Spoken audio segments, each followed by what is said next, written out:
మన ఆంధ్రాలోన village roads అంటే ఎట్లా ఉండే పరిస్థితి నుంచి ఎలాంటి పరిస్థితికి వచ్చిందో ఒకసారి చూడండి. సో ఒకప్పుడు నేను ఈ రోడ్లో డ్రైవ్ చేయాలంటే చాలా టఫ్ ఉండే. ఇప్పుడైతే రోడ్స్ కూడా ప్రాపర్గా ఉన్నాయి.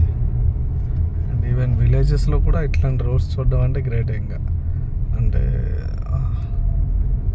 చాలా మారుమూల గ్రామాలు ఇవి మన వైజాగ్ నుంచి ఒక నియర్లీ 70 కిలోమీటర్స్ తర్వాత టువర్డ్స్ మన పాడేరు మాడుగుల ఆ రోడ్డుకి అటు నుంచి విలేజ్ కనెక్టివిటీ రోడ్లు ఇవన్నీ చూడండి అంత క్లియర్గా ఉన్నాయి రోడ్స్. సో ఇవన్నీ ఇప్పుడు కొత్తగా పడిన రోడ్లు ఇవన్నీ.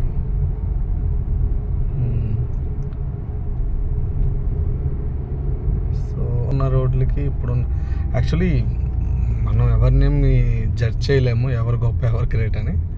బట్ ఏంటంటే ప్రాపర్ గైడెన్స్ ఉంటే ఈవెన్ ఎట్లాంటి రోడ్లు పడతాయి ఎట్లా డెవలప్ ఉంటుంది అనేది దీనికి ఒక మనం చెప్పుకోవచ్చు దీన్ని. యా సో నాకైతే ఈవెన్ నా కారు కూడా ప్రాపర్గా వెళ్తుంది. ఒకప్పుడు చాలా బ్రేక్స్ పడేవి. ఇప్పుడు బ్రేక్స్ అంటే టర్నింగ్స్ దగ్గర బ్రేక్ వేయాల్సి వస్తుంది తప్ప రోడ్ల మీద కాదు.